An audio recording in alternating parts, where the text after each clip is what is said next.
Америк хятад хооронд дайн эхэлсэн гэж байна. За ямар дайн бэ гэх юм бол хоорондоо пууж нь ерөөсөө явуулахгүй байгаа.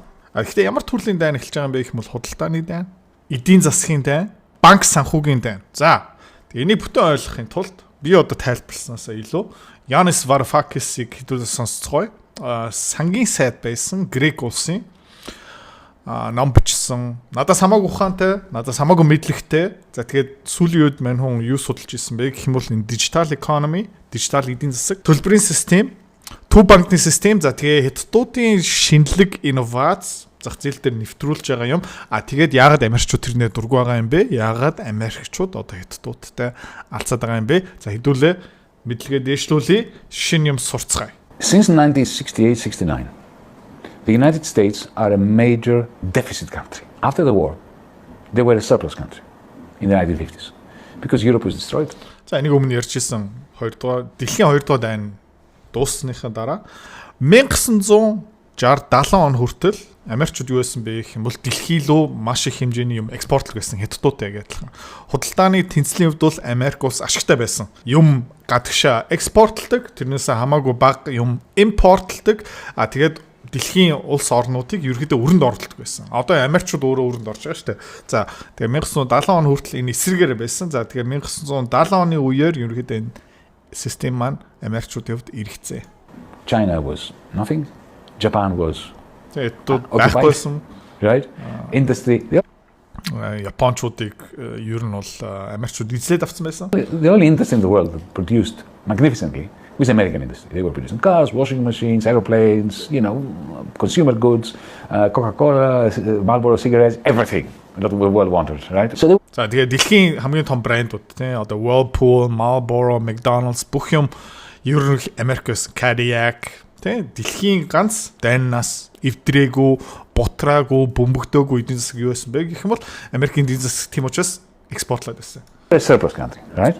Тийм учраас худалдааны нэмэлт was in 1948, 49, 50, how would they sell all this stuff? Right? This is similar to one of worry that China has now. You have a lot of net exports which you rely on. How will you sell it? Тэгээд Америкчуудын асуудал яг юу байсан бэ гэх юм бол хятадуудын өнөөдрийн асуудал яагаад вэ гэх юм бол Америкчууд маш их үйлдвэрлэл барьсан, маш их брэндтэй, маш их юм бүтээдэг, юмыг гадагшаа зармаар байдаг. Тэгээд хятадуудын тухай юу ярьж байгаа юм бэ гэх юм бол дэндүү их үйлдвэрлэлтэй, дэндүү их одоо юм суурилсан, дэндүү хөрөнгө олт хийдсэн. За ийм олон цахилгаан машин, ийм олон батарей, ийм олон гар утас, ийм олон зурагт, ийм олон хөргөгч дэлхийд худалдаж авах боломжгүй. Америкийн талаар бас яг ийм ярьж байсан. Америкчууд дэндүү их үйлдвэрлэл барьсан. Ийм их машин, ийм их дэлхийн ерөөдөө худалдаа авах чадахгүй. In the case of the United States, the United States was facing Europe and Japan that were destroyed. There was no money there. So what they did was they sent money. They dollarized Europe. They sent money to Europe, dollars, and to Japan. And that's how the Europeans and Japanese bought American goods. So they sent the money went back to sell goods, and they kept full employment happening in the 1950s. So, okay, тэгээд Америкчууд юу гэсэн бэ гэх юм бол доллар хэвлээд Европ, Аз, Японд ерөөдөө өгсөн зээлсэн гэсэн үг тийм. Тэгээд Marshall Program гэх мэтчин Германы эдийн засаг тэрнэр айгүй хурдан хөлөл дээр босоод ирсэн. За тэгэхээр германчуудад одоо 1 тэрбум доллар өглөө 1950 онд. Тэгээд германчууд юу гэх юм? Тэр Герман дотор өөрч чадахгүй, Япон дотор өөрч чадахгүй, Хятад дотор өөрч чадахгүй, Франц, Их Британь дотор өөрч чадахгүй яагаад гэх юм бол үйлдвэрлэл байхгүй юм шин. За тэгээд тэд нар юу гэдэг байсан бэ гэх юм бол Америкчуудаас зээлсэн мөнгөөрөө буцаагаад Америк руу яваад тэгээд Америкчуудаас юм худалдаа авдаг гэсэн. It was a surplus country. From 1969 onwards, it's no longer a surplus country, the United States. It goes into deficit. Let's not go into the reasons why. Just briefly, 2 reasons. One is the Vietnam War. They were spending for the war, and therefore the government was going into deficit, and that money was accumulating in America. The Americans were using it to buy Japanese cars and French wines. Тэгээд 1969-70 онд ямар өөрчлөлт орж ирсэн бэ гэх юм бол Америкчуудын тэр худалдааны тэнцэл хасахтай болоод ирсэн. За засгийн газар алдагтай болоод ирсэн, худалдааны хувьд бол алдагтай болоод ирсэн. Тэгээд зарчмууд яагаад юм бэ гэх юм бол Америкчууд Францаас виногоо авдаг, Японоос машин худалдаа авдаг. За тэгээд Вьетнамын дайнд төр засаг маань маш их хэмжээний өрөнд ороод тэнд зэвсэг бөмбөгдөөд Вьетнам улсыг бөмбөгжүүлсэн болохоор маш их хэмжээний алдагт орсон. But that's more or less the story. The second reason was because they had helped the German and the Japanese industries tool up, improve their efficiency and so on. So that in the end, the German and the Japanese factories were more efficient than the American ones. Now, in 97, За тэгээд 1950 оноос 1970 оны хооронд юу болж ирсэн бэ гэх юм бол Америкчууд мөнгө зээлсэн, юм нийлүүлсэн, тусалсан. Тэгээд тэр тусламжаараа дамжуулаад Герман, Японы эдийн засаг, тийм ач үйлдвэрлэлийн сектор Америкийнхаас илүү бүтээмжтэй, илүү хямдхан. Тэгээд Герман ажилтан, Япон ажилтан хамаагүй бага цалинтай. Тийм учраас Герман made in Germany, made in Japan, ерөөхдөө made in USA яс илүү хямдхан, илүү үр дүнтэй, илүү бүтээмжтэй болсон. 21, the American government under President Nixon, to be precise, on the 15th of August of 1971, decided to blow up the system they had created and essentially to stop dollarizing the rest of the world, to take the dollar away from the rest of the capitalist.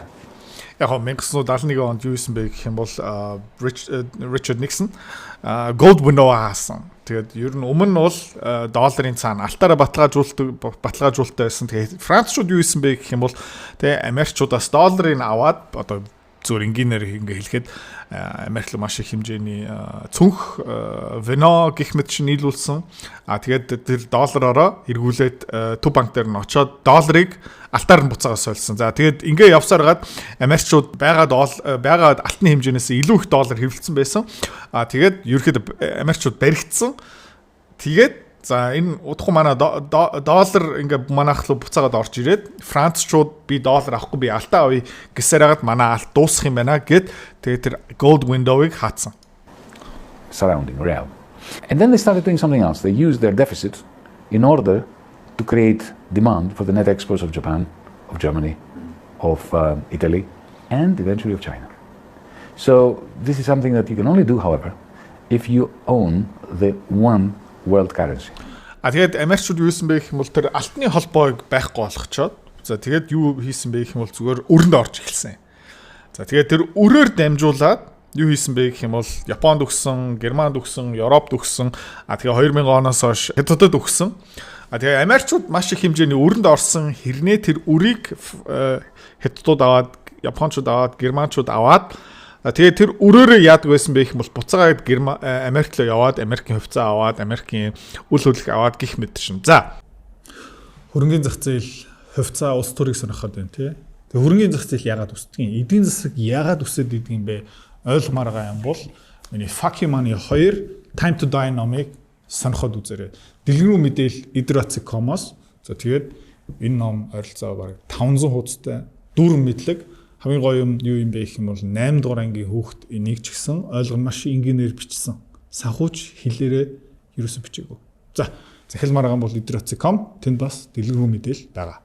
Гэхдээ энэ тоглоом тий яагаад боломжтой байсан бэ гэх юм бол Америкчууд ерөөхдөө мөнгө гэдэг юмыг баг монополдсон байсан. Тий Deutsche Mark доллар хамаагүй. Тий юан доллар авъя. Йен үгүй ерөөхдөө доллар илүү хүчтэй. Ер нь бол тий 1950 оноос 70 оноос 2000 одоо 25 он хүртэл ер нь бол Америкчууд Америк доллар мөнгөний монопол. The dominant world currency because a country like Greece, a country like Germany, a country like China for that matter, if you are in deficit, at some point, how do you pay for your deficit? But if you're American and you issue the money of the world, you keep printing it and you use it in order to create demand for German factories, Italian factories, French factories, Japanese factories, and Chinese factories. And then, if you're a Chinese business person here in Shanghai and you sell aluminum. Тэгээд юу юм бэ гэх юм бол Америкчууд мөнгө хэвлээд тэгээд тэр мөнгөө экспортлоод тэгээд тэр мөнгө маань буцаагаад Америкт хүрээд ирээд дэлхийд даяар ингээ эргэлцээр хагаад эрэлтийг үүсгэж байгаа. Тэгээд алтгалт орох одоо хэдэн жил юм бэ? 1970 он гэдэг чинь 40 50 жил зүгээр ингээ алтгалаас алтгалын орнд яваалага жижиг орнууд Грек улс, Монгол улс мөнхийн алтгалт ерөөсөй байх боломжгүй. Яг гэвэл хизээний цагт бид нэр бараагаараа ямар нэгэн байдлаар бид нэр буцаагаад тэр доллар эргүүлээ төлөх ёстой. Гэхдээ бид нэр 2016 онд 2022 онд манай эдийн засаг манай төгрөгийн хаашаагаар навс унсан бэ гэх юм бол бид нэр зээлсэн доллараа бидний өрөнд орсон тэр хэмжээгээ эргүүлээ төлөх ёстой болсон. Тэр мөнгө нь хангалттай байгаагүй. Тэгээ бид нэр юу хийсэн бэ гэх юм бол төгрөг шинээр хэвлэлсэн гэх мэт. Инфляцаараа ерөөдөө ард ирээдээ охироогоод Монголын зах зээл дээрээс нь долларыг худалдаж аваад тэгээд гадагшаа өгсөн байгаа байхгүй өрөө төлөхийн тулд. За Америкчууд тийм юм зовлон байхгүй. Тэгээд бид нэр зүгээр доллараар хэвлэж чинь яа гэх юм бол монопол дээр сууж байгаа учраас. To Los Angeles. And you get dollars, what do? You take it to America. You invest in American bonds, so you finance the American state. You buy real estate in California or in Miami. Which was what happened. Which is what happens still, as we speak. And you buy some shares in companies they allow you to buy because they don't allow you to buy a lot of companies, right? And that's great for America. But this whole hegemonic power, this is incredible thing. Тэгээ одоо нэг хятад үйлдвэрлэгч байлаа гэж бодъё л та Америк руу хөнгөн цагаан нийлүүлдэг. За тэгэл хэдэн сая долларын хөнгөн цагаан нийлүүлээд хэдэн сая долларын ашигтай болсны дараа тэр хятад хүн юу хийдэг юм? Америк руу явна, Флоридад магадгүй нэг гоё хаус аавна, Америкийн хувьцаа аавна, Америкийн долларын харилцагтаасаа мөнгө үлдээн, Америкийн засгийн газрын бонд аавн тэрэн дээр хүүгийн өгөөчтэй байна гих мэтчлэн. Ер нь бол мөнгөний монополтой байна гэдэг чинь ийм хүчтэй. Яг гэх юм бол тэр үрийг баг эргүүлээ төлөх хэрэггүй, тий? Зүгээр засгийн газрын үр болчдөг, тэр нэрээ хүү төлчдөг, тий? It's the only time in human history that an empire gets stronger by being in the red. By being in deficit. This has never happened before. When the British Empire went to the red. Тэгээд баг хүн гэдэг амтны түүхэнд анх удаа нэг том улс илүү их үрэнд орсоор агаад илүү их нөлөөтэй болсон. За тэр юу гэсэн үг юм бэ гэх юм бол Америкчууд илүү их үрэнд орсоор агаад дэлхийд даяар илүү их доллар явсаар агаад тэргээр дамжуулаад илүү олон хүмүүс Америкийн зах зээл рүү буцаагаад ороод Америкийн бонд аваад Америкийн хувьцаа аваад за тэгээд энэ бол хязгааргүй тоглоом биш л те. Гэхдээ 1970 оноос те магадгүй 2024 он хүртэл Америкчууд илүү их үрэнд орсоор агаад нөлөө нь илүү том болсон. Илүү эдийн засгийн илүү том болсон. Тэгээд одоо Дональд Трампын хамгийн том ашиглаж байгаа хөшүүрэг яг юу юм бэ гэх юм бол яг энэ штэ. Өөрөө юу хэлж байна гэх юм бол Америк номер 1 хамгийн том зах зээл. За тэгээд хэдтүү та нар манай зах зээл рүү юмаа зармаар байгаа юм бол те бид нартэй шин гэрээ хийгээрээ. Гэхдээ тий хятадууд бараагаа өгж байгаа хэрнээ эргүүлээд юу авч байгаа юм бэ гэх юм бол Америкийн ирээдүйн эргүүлэн төлөгдөхөөр өрөөр ингээд төлбөр авч байгаа штэ. Америкчууд төлбөр тооцоогоо юу хийдэг юм бэ гэх юм бол мөнгө чинь бэлэн мөнгөөр өгөхгүй эргүүлээд өгчнөө гэсэн засгийн газрын бонд өгч байгаа байхгүй юу? Би чамд 10 жил 20 жилийн дараа өгчнөө гэсэн тийм төлбөрийн хэрэгслэл өгж байгаа штэ. За тэгээд хүн гэдэг амтны хамгийн түүхэнд анх удаа ийм систем бий болсон. The collapse. When the Roman Empire, the Spanish Empire, the Dutch Empire, when an empire up until now went into deficit, it collapsed. That's why governments are very scared of deficits. Тийм учраас өмнө нь бол Ром, тэг Грек, Монгол, Хятад янз бүрийн том гүрэн тий өрөнд орсныхын дараа өрөнд орсоор байгаа л тэгэл дампуурчдаг байсан. Илүү хүчтэй болоогүй. Тий ганцхан Америк ийм шин системтэй. But the Americans, when they went to deficit, they said, okay, we'll make it bigger. We will grow our deficit and make other people pay for it. But that requires the monopoly of the monetary transaction system, which they have. Тэгэхэд энийг өргөжлүүлээд тоглохын тулд энэ систем нурахгүй тулд юу хэрэгтэй юм бэ гэх юм бол тэр доллар маань дэлхийн мөнгөний монополтой үлдэхийн тулд юу хэрэгтэй юм бэ гэх юм бол энэ төлбөрийн системийг тэр чигтээ батцсан байх хэрэгтэй одоо. Зөв ингээнэ хэлэхэд Bank of International Settlements, the SWIFT-ийн олон улсын мөнгөн шилжүүлгийн систем. Why am I saying all this? Because to understand the new Cold War, you have to understand the terror in the hearts and minds of officials in Washington that they will lose this monopoly over money. За тэгээд энэ шинээр үүсэж байгаа. Яагаад би ийм их юм ярьсан бэ? Яагаад би ийм их юм тайлбарлсан бэ гэх юм бол одоо энэ шин үүсэж байгаа хүйтэн дайн юунаас эхэлж байгаа юм бэ гэвэл Washington DC, Нью-Йоркт том нөлөөтэй хүмүүс, улс төрчнөр энэ мөнгөний монополийг бидүүлээ алдах юм байна. Тэгээ сандраа сууж байгаа байхгүй. Over the payment system, the international payment system. And that in the middle of this nightmare for them is China. За тэгээд мөнгөний монопол алдах юм байна гэсэн хар зүйтэн дотор тийм гол тоглогч нь юм бэ гэх юм бол Хятад. China is the only country in the world that can create an alternative payment system at the international level.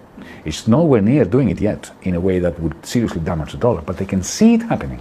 That is why I think they are prepared to unleash not only economic warfare. Тэгээ ганцхан Хятадууд энэ хийж чадна яг гэх юм бол номер 1 үйлдвэрлэгч орно. Дэлхийн номер 1 худалдааны түнш гих мэдчлэн. За тэгээ Хятадуудын одоо үүссэн төлбөрийн систем нэлээд хөгжсөн л доо. Америкийн системийг аль гүйцээгүй л дээ.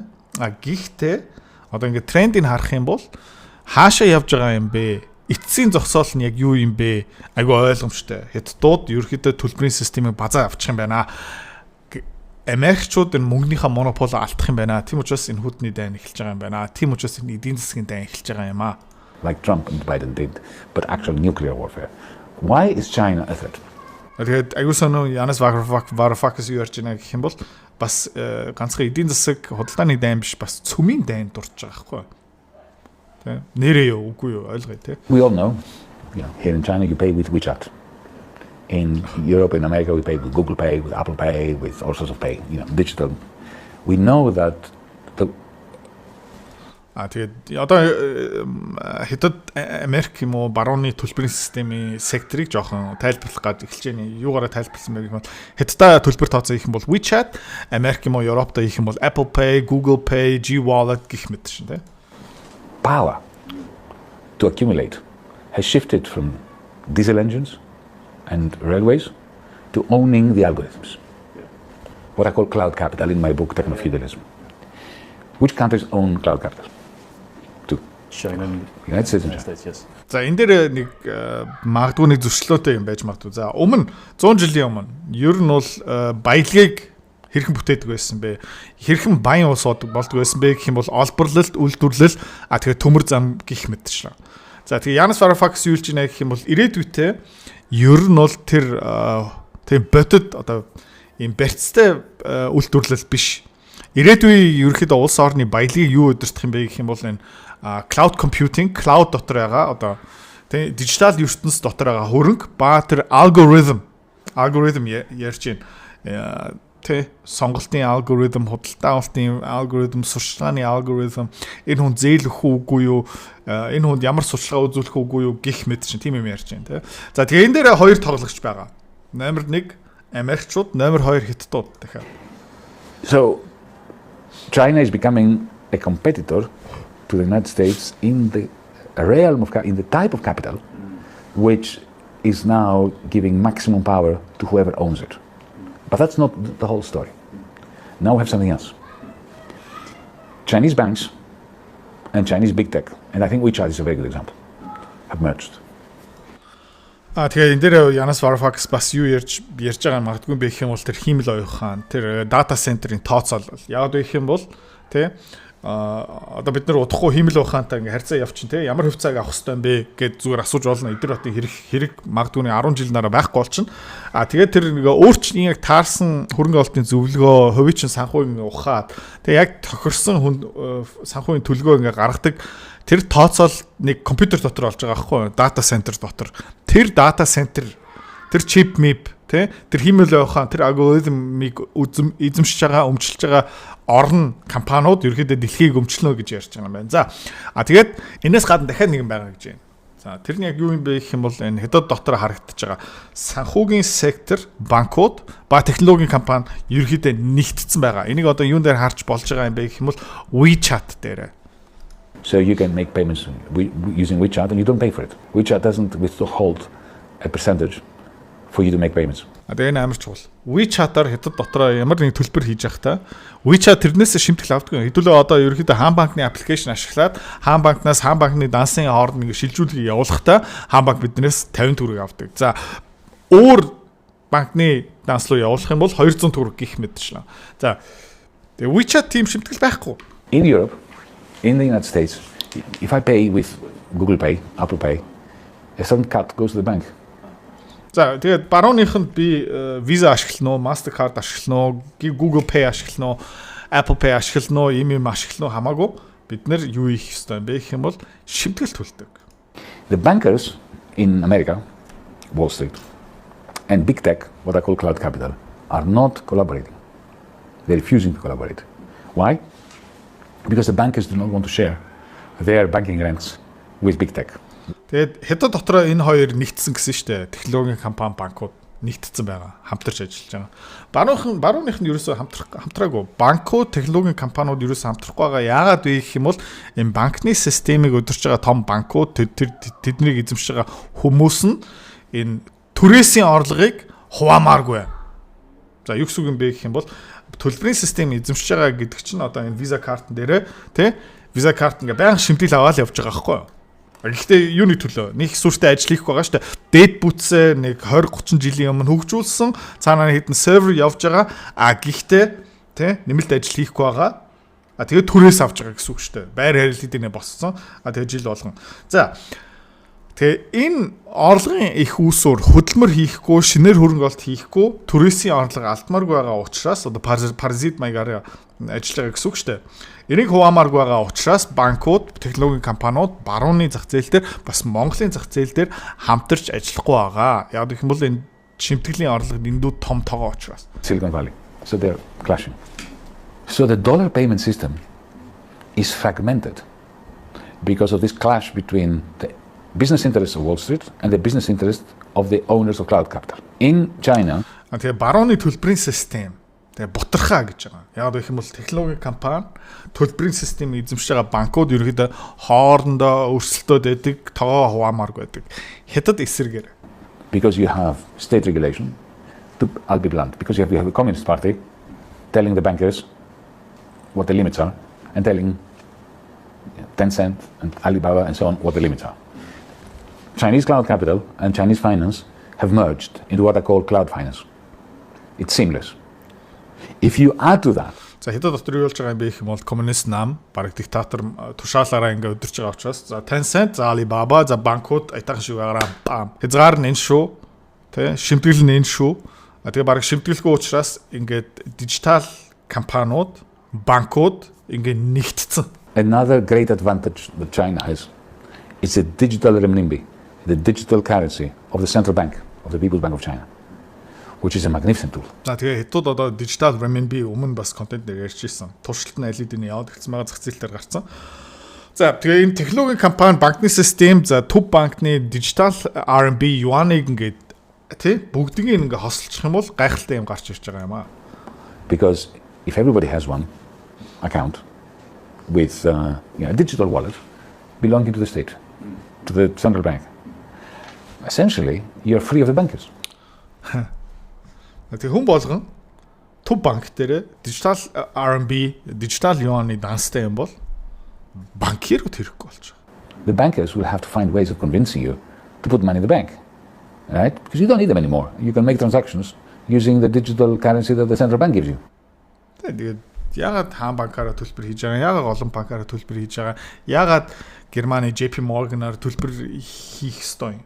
Зүгээр хэдийн төв банк. Тэгээд дампуурлал эрсдэл байхгүй, мөнгө хэдэн гэсэн юм байхгүй, шимтгэл төлнө гэсэн юм байхгүй тий. Right? So this really increases the efficiency of what I call cloud finance, creates competition for the bankers and poses as an alternative to the dollar. Тэгээд ийм системтэй болоод ирэх юм бол амар хүртээмжтэй, бүтээмжтэй, хурдан, дамжуулагч байхгүй, баг мөнгө алдна гэсэн юм байхгүй, банкны дампуурлах гэсэн юм байхгүй, төлбөр тооцоо нэг систем дотор хийнэ гэдэг чинь одоо хятад дотроо шилжүүлэх хийнэ үү, монголоор шилжүүлэх хийнэ үү хамаагүй байхгүй. Хүн болгон зүгээр нэг дотор ингээ walletтэй одоо баг криптогийн wallet-ыг ашиглаа үзэх юм бол нэг wallet-аас нөгөө wallet-ийн ор зүгээр мөнгө шилжүүлээд 2 3 7 хоног ерөөс үлээх хэрэггүй шууд ингээ мөнгө ороод ирчихнэ. За энэ тэгээд долларын системийн том өрсөлдөгч болж байгаа гэсэн үг. Think of it. Take a German producer of some spare part. The example that I like to give, because it's a real example, is propellers, large propellers for ships that are built here in a shipyard. Тэгээд жишээ аваад үзчихвэл Германы нэг том үйлдвэрлэгч жишээлбэл хөдөлгүүр, the aluminium or the steel, мотор үйлдвэрлэдэг Германы үйлдвэрлэгч байлаа гэж бодъё л та. Тэгээд тэр Герман үйлдвэрлэл тэр түүхий даанаас авдаг юм бэ юм бол Хятадаас авдаг. Is produced in China. It goes to Germany. There it becomes a propeller and comes back to China. Тэгээд түүхий нь Хятадаас propellers. Тэгээд үйлдвэрлэл нь эцсийн бүтээгдэхүүн Германд. За тэгээд германчууд буцаагаад юу гэдэг юм бэ гэх юм бол тэрийг буцаагаад Хятад руу явуулдаг. Before the digital renminbi, you had to buy the metal from China, which means you would have to tell Deutsche Bank. За тэгээд өмнө энэ digital renminbi байхгүй байх үедээ энэ шинэ төлбөрийн систем, энэ долларын өрсөлдөх систем байхгүй үедээ юу хийх ёстой байсан бэ гэх юм бол тэр Германы үйлдвэрлэгчтэй Deutsche Bank дээр очиод нэг Lufthansa-ыг ингээ бөглөөд to tell the Bundesbank. За тэгээ Германы төв банк хэлэх ёстой. Тэгээ мөнгө явж байгаа шүү. За тэгээ Германы Bundesbank, Германы төв банк маань Европын төв банкт хэлдэг. To tell the Fed, to tell the People's Bank of. За тэгээд Fed гэсэн яг хэлээгүй Bank of International Settlements л та. Гэхдээ Fed гэж ойлгочих. Federal Reserve Bank. За тэгээд ерөнхийдөө Германы нэг банк, Германы төв банкт хэлдэг. Тэр Германы төв банк маань одоо $100,000 ийшээ явж байгаа шүү гэд Европын төв банкт хэлдэг. Европын төв банк ингээд American Bank of International Settlements бас ингээ явуулдаг. Swift-ээр ингээ хэдэд рүү явдаг. За тэгэл Swift-ийн ингээ дамжуулаад одоо бараг 5-6 банк ингээ дамжаа явж штэ. China to tell the private banker here to the producer of metal that a certain amount of money has gone through. Every time with every such node you pay something. Тэгээ дамжуулагч болгон дээр шимтгэл нэмэгдэж байгаа. Да тийм учраас их хэмжээний мөнгийг ингээд Монголоос Герман Америкт явуулахдаа $50-60 тий. Right? And you give control to the Americans. Тэгээ тэр мөнгө уурсгал тий мөнгө уурсгал 20 тавих тариф тавих боломж Америкчууд эцээдтэй удирж байгаа тий энэ Visa, Mastercard, Swift system. Then when the metal comes and you produce a propeller and you send it back, the Chinese shipyard has to go through this whole process again to pay you. За тэгээд Герман Хэдтийн эцсийн худалдаа авахчир Германы мотор бэлэн болцсныхаа дараа Хэдтаас Герман руу мөнгө шилжүүлэхдээ дахиад тэр дамжуул олон шат дараалтай системээр ингээд дамжаа явна. But with a digital account, the People's Bank of China, Хэдтийн төв банк дээр дижитал хэдвчтэй болоод ирэх юм бол also it's not confined to Германы үйлдвэрлэгч Хэдтийн компани Хэдтийн иргэн Германы иргэн бүгдээрээ нэг данстай байх боломжтой. Chinese citizens, right? And you press one button, and you pay, and the shipyard pays another button and gets paid. Of course, in renminbi, not in dollars. Тэгэхээр энэ асуудал юу гэсэн байхгүй. Тэгэхээр 1-2 хоногийн дотор энэ бүх юм хугацаа хэрэггүй. 1 минутын дотор бүх төлбөр тооцоо нь явчихна. Тэгээ хинч санаа зовох хэрэггүй. Гэхдээ асуудал нь яг юу юм бэ гэх юм бол доллараараа биш, еврогоороо биш, Хэдтийн юанаараа явагдах хэрэгтэй болохоор. За тийм учраас Америкчууд айж байгаа, Европчууд айж байгаа байхгүй юу?